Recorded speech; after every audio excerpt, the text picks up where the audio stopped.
முதல்வர் நலம் பெற வேண்டி மக்களால் நான் மக்களுக்காக நான் என்று அறிவித்து மக்கள் நலத்திட்டங்களை செயல்படுத்தி வரும் முதலமைச்சர் ஜெயலலிதா உடல்நலக் குறைவால் சென்னை அப்பல்லோ மருத்துவமனையில் அனுமதிக்கப்பட்டுள்ளார். கடந்த மாதம் 22ஆம் தேதி முதல் தீவிர சிகிச்சை பிரிவில் உள்ள அவருக்கு உயர்தர சிகிச்சை அளிக்கப்பட்டு வருவதாக மருத்துவமனை நிர்வாகம் தெரிவித்துள்ளது. அவரது நலம் பற்றி விசாரிக்க அப்பல்லோ மருத்துவமனைக்கு வேறுபாடுகளையும் கடந்து அனைத்து கட்சி தலைவர்களும் சென்று நலம் விசாரித்து வருகின்றனர். தமிழக மக்களால் தேர்ந்தெடுக்கப்பட்ட முதலமைச்சரின் உடல் நலனில் அக்கறை கொண்டுள்ள மக்கள் ஆங்காங்கே சர்வமத பிரார்த்தனைகளில் ஈடுபட்டு வருகின்றனர். முதலமைச்சர் நலம் பெற வேண்டி தமிழகத்தின் அனைத்து அரசியல் கட்சி தலைவர்களும் திரைப்பட நட்சத்திரங்களும் தொழிலதிபர்களும் வாழ்த்து தெரிவித்து வருகின்றனர். சாதாரணமானவர்கள் முதல் சாதனையாளர்கள் வரை முதலமைச்சர் நலம் பெற வேண்டி வாழ்த்துகின்றனர். மாண்புமிகு தமிழக முதல்வர் புரட்சித் தலைவி அம்மா அவர்கள் உடல் நலம் பெறவும்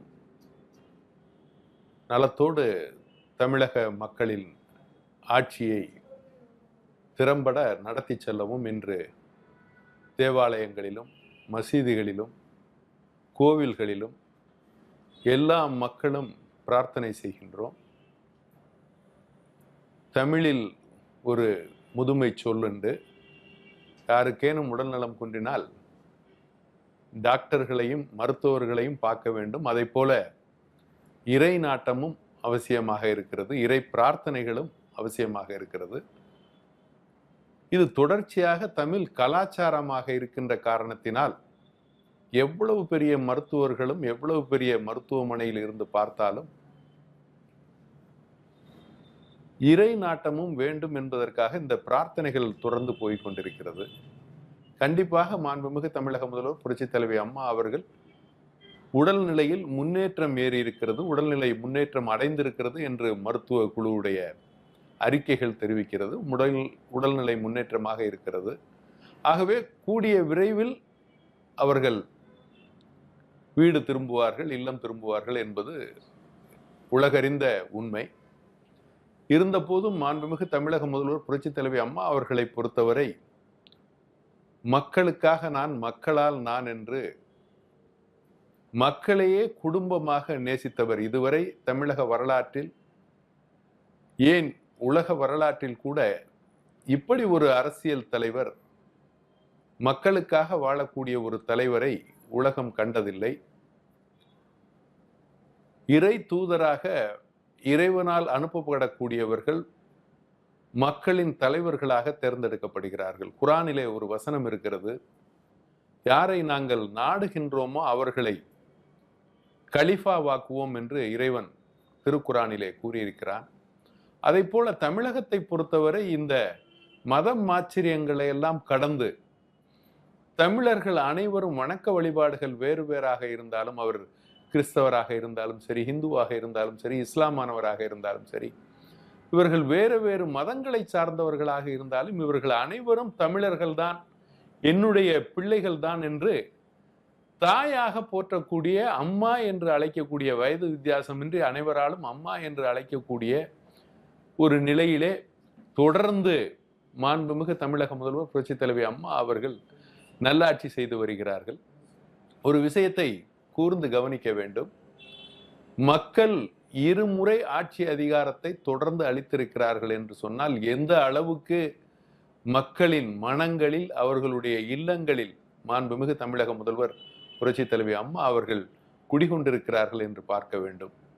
அப்படிப்பட்ட ஒரு சூழலில் தொடர்ச்சியாக மக்கள் பணியில் ஈடுபட்டதின் காரணமாக ஜுரம் வந்ததை கூட, அவர்களுக்கு வந்திருந்த அந்த சுரத்தை கூட கண்டுகொள்ளாமல் தொடர்ந்து பணியாற்றியதன் காரணமாக சளியும் ஜுரமுமாக, நீர்ச்சத்து குறைவு காரணமாக மருத்துவமனையிலே அனுமதிக்கப்பட்டிருக்கிறார்கள். தொடர்ந்து மருத்துவர்களுடைய கண்காணிப்பிலே நலம் பெற்று வருகிறார்கள். பூரண நலத்துடன் மாண்புமிகு தமிழக முதல்வர் புரட்சித் தலைவி அம்மா அவர்கள் மீண்டும் தமிழக மக்களுக்கு ஆட்சி அதிகாரத்தில் நல்ல ஆட்சியை வழங்க கூடிய விரைவில் வருவார்கள் என்று நாங்கள் எல்லோரும் எதிர்பார்க்கிறோம். தொடர்ந்து அனைத்து மக்களும் மத வழிபாடுகளை தாண்டி அம்மா அவர்களுக்காக பிரார்த்தனைகளை தொடர்ந்து செய்து கொண்டிருக்கிறோம். தமிழ் மாநில முஸ்லீம் லீக்கின் சார்பாக எல்லா பள்ளிகளிலும் எல்லா தர்காக்களிலும் பிரார்த்தனைகள் நடக்கிறது. பல சிறப்பு தொழுகைகளை செய்து கொண்டிருக்கிறோம். ஆகவே அவர்கள் மக்களுக்காக கூடிய விரைவில் நலம் பெற்று வருவார்கள் என்பதை இந்த நேரத்திலே மகிழ்ச்சியோடு தெரிவித்துக் கொள்கிறேன். மாண்புமிகு தமிழக முதல்வர் புரட்சித் தலைவி அம்மா அவர்களை பொறுத்தவரை மிகுந்த நுண்ணறிவு மிக்கவர்கள், அரசியல் திறன் மிக்கவர்கள், காலங்களை கடந்து யோசிக்கக்கூடியவர்கள். அது காவேரி பிரச்சனையாக இருந்தாலும் சரி, முல்லை பெரியாறு பிரச்சனையாக இருந்தாலும் சரி, எடுத்து வைத்த அடியிலே சரியான கவனத்துடன் ஒரு வார்த்தையை சொல்கிறோம் என்று சொன்னால் அதை முழுமையாக ஆராய்ந்து அது செய்ய முடியுமா, செயல்படுத்த முடியுமா, நடக்குமா என்பதை எல்லாம் பார்த்து செயல்படுத்தக்கூடியவர்கள். அவர்களோடு தொடர்ந்து பயணம் பண்ணி வந்தவர்களுக்கு தெரியும். நான் 23 ஆண்டுகளுக்கு மேலாக மாண்புமிகு தமிழக முதல்வர் புரட்சித் தலைவி அம்மா அவர்களுடைய கூட்டணியிலே தொடர்ந்து அவர்கள் ஆட்சியை பார்த்து வருகிறேன்.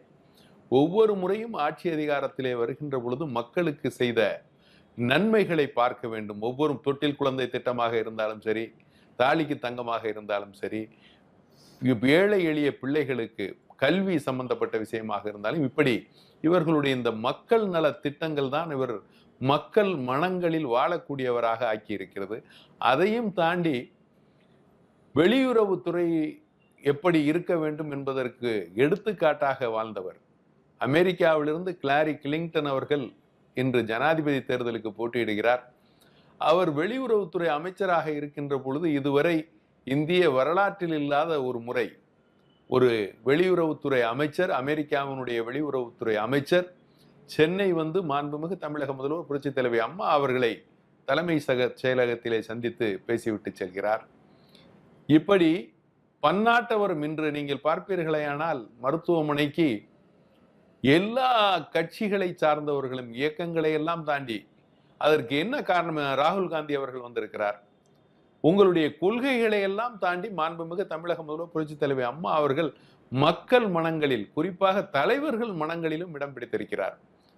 இந்திரா காந்தி அவர்கள் பிரதமராக இருந்தபோது மாண்புமிகு தமிழக முதல்வர் புரட்சித் தலைவி அம்மா அவர்கள் அங்கே ராஜ்யசபை உறுப்பினராக இருந்தார். அப்பொழுது இந்திரா காந்தி அவர்கள் இல்லங்களுக்கே சென்று அவரோடு காலை டீ அருந்துகின்ற அளவுக்கு உட்கார்ந்து பேசி அவர்களோடு தேநீர் அருந்தி வரக்கூடிய அளவுக்கு நெருக்கமாக இருந்தவர்கள். இதையெல்லாம் நான் ஏன் இந்த நேரத்திலே குறிப்பிடுகிறேன் என்று சொன்னால், ஒரு தலைவர் எப்படிப்பட்ட தலைவராக வருகிறார், எப்படி மக்கள் மனங்களிலே இடம்பெறுகிறார், அவர் ஏன்